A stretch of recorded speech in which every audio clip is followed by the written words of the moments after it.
Exponential search. Exponential search is a searching algorithm which is designed for sorted arrays.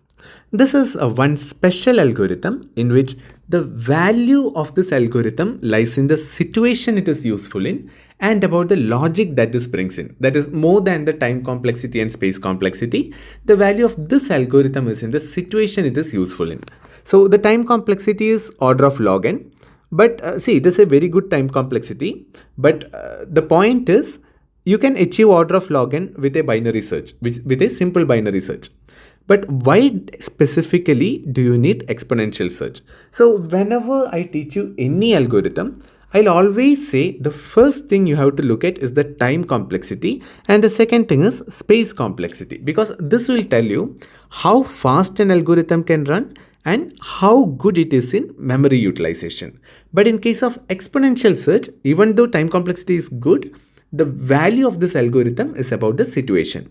So the situation is this: whenever you have an unbounded and sorted data set, this is when you want to use exponential search, and it need not necessarily be unbounded. Even if it is very large data set or if it is streams of data, there you can use exponential search. Only condition is it should be sorted. It works only on sorted data sets. So how it works especially on sorted data sets is it works by doubling the search range every time, and this somehow decreases, then it somehow narrows down the search space for a binary search at a later stage. So let us understand this with an example. So keep in mind that this concept of exponential search, it is going to unify two searching ideas. One is the idea of binary search, and the other one is the idea of jump search. We already learned both these techniques. Exponential search is going to unify both these ideas, use the better parts of both these so as to develop something for a special situation. So we'll take a very large data set. We'll just, in order to see an example, let us say our data is 2, 5, 7, 11, 17, 22, 31, 35, 37, 40, 44, 50, something like this. Just that it should be a very large data set. How it works is, in case of jump search, we saw that jump search will initially see one value, then it will jump, let us say 3 elements, then it will jump 3 elements and go to the next. Again it will jump 3 elements, go to the next. Again it will jump 3 elements, go to the next. This is how jump search worked. But how exponential search works is, it will increase the search space exponentially. That is, initially if you are looking at just one element, in the second step you will be looking at 2 elements. If that is also not the answer, that is not the value you are searching for, then it will be looking at 4 elements. If that then also your searched value is not found, then it will look at next 8 elements. So like this, it will increase the search range in every step. And how will it search inside one particular range? In order to search inside one particular range, that is, once you specifically identify that inside this range your value is present, thereafter searching for the value, it will use binary search. So it's about jump search plus binary search. How is it jump search? Because it is jumping through and identifying that in this particular range whether the search value is present or not. And how will it identify? Let us say you are searching for 50. If you are searching for 50, how will it identify whether 50 is present in each stage? Initially there is only one value, so 2 is not equal to 50. It understood 50 is not present here. Then it moved to the next 2. How will it identify whether 50 is present in this range or not? What it will do is, it will go to the last element and it will see whether the last element is equal to 50, less than 50 or larger than 50. If it is less than 50, that means 50 is not present in this range. Why is it? This interval. Why is it? Because the data set is sorted. You already know your data is sorted. If it is sorted and the last element in this interval is smaller than the value you are searching for, which means whatever you are searching for, that is greater than the last element of this interval. That means it is lying somewhere towards the right. So it is not in this interval. Then it will move to the next interval. And as I told you, the next interval will have 4 elements. That is, initially you had, previous step you had 2. So in the next interval, you will have 4 elements. So 1, 2, 3, 4. Again, it will do the same thing. It will go to the last element in this interval and check whether the last element in the interval is lesser than the value you are searching for. If it is lesser than, that is 31 is lesser than 50, that means 50 is not present in this interval because your data is sorted. 50 has to be present somewhere to the right of 31 because 50 is larger than 31. So this is how it goes through by eliminating the interval. Next interval will have 8 elements. So we don't have 8 elements here, but that's how it works. Next interval will have 8 elements.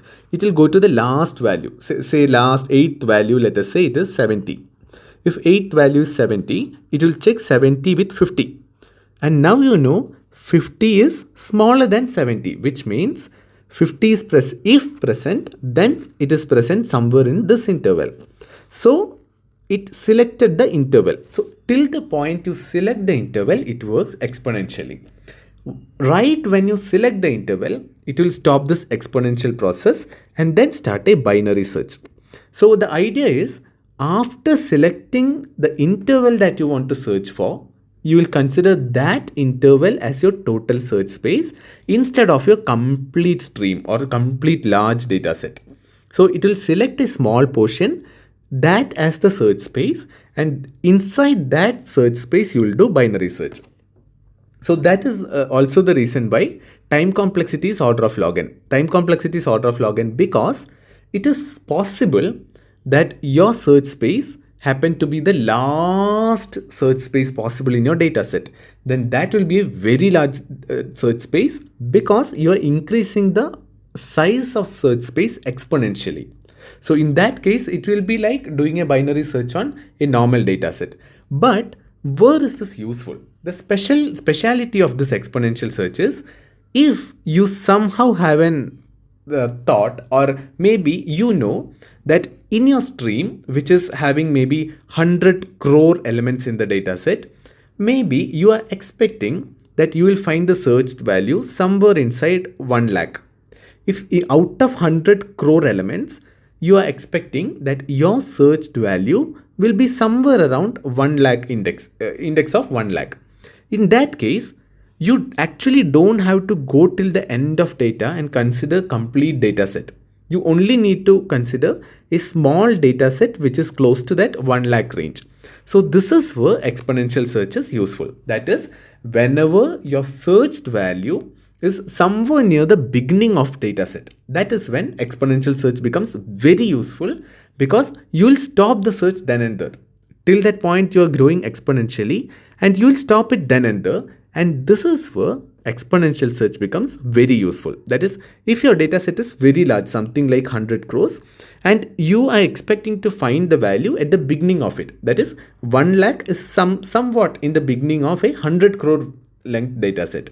So in such cases, reaching till 1 crore in exponential search will be much easier because you will skip a lot of elements, and it also gives you the freedom of not exploring the elements beyond 1 crore, because after that you don't have to look for, you will already identify that in this particular interval it is your value is present. So that is where exponential search is useful. What we'll do, we'll write the pseudocode and understand this algorithm. So for writing the pseudocode, what is the requirement? You should understand this logically. Logically, what are the steps? You should start at index 1, something like I equal to 1 you should start. After that, what should you do? Whenever the value, the last value in your range, whenever last value, let us say AR of I or something, last value in your that particular interval, whenever that is lesser than your target, whenever that is lesser than your target, you can eliminate this range, whatever range you were considering, and you can move forward to the next range. And next range should be of double size. This is the logic in exponential search. And whenever you find the search space, then you can stop. You can simply do binary search. This is the logic. We are going to write the pseudocode. How do you write the pseudocode for this? Let us say exponential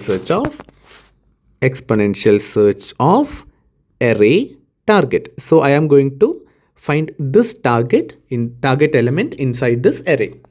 So what all should you need? First of all, you need the length of array. So I'm saying, let us say n is equal to length of array. So I got the length of array.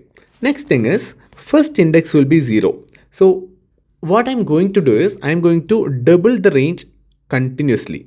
And when I'm doubling, it is easier for me to write the algorithm if I start from 1, because I can simply multiplying 1. If I multiply 0, it will remain as 0. So what I'll do is, in order to avoid that situation, I'll just take 0 separately. The first element I'll consider separately. I'll do if array of 0 is equal to target. If this is the target value, I'll return then and the return 0. Okay, 0 is the index. So it's not a unsuccessful flag. Here 0 is the index. Okay, I'm returning the index 0.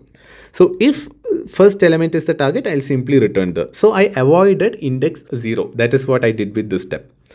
So from index 1, I can run my exponential algorithm. What I'll do I is equal to 1, and then in the exponential algorithm, I'll run a loop. So in the loop, I'll have a while loop.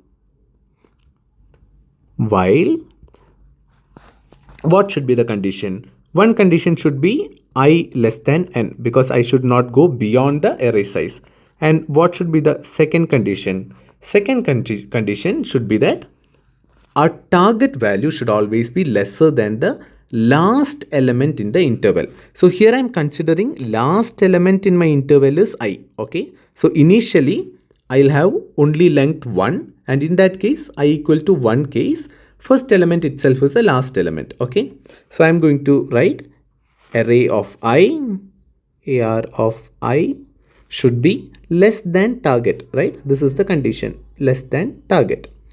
So if I is less than n, which means you are inside the array, and a array of I is less than target, that is the last element in your present search space is lesser than the target. In that case, what will you do? You'll simply do I is equal to I into 2, right? Why am I doing I equal to I into 2? If I know that the last element in the present search space is lesser than target, which means my element is not there in the present search space, and then I should multiply by 2. That is, I should exponentially increase the size of search space and then again do the same check. So this is the logic. And whenever I come out of this while loop, what does it mean? That means I have identified the search space. So after that, whenever I have identified the search space, I need to do a binary search. So return, what will I return? I'll return binary search. Okay, binary search.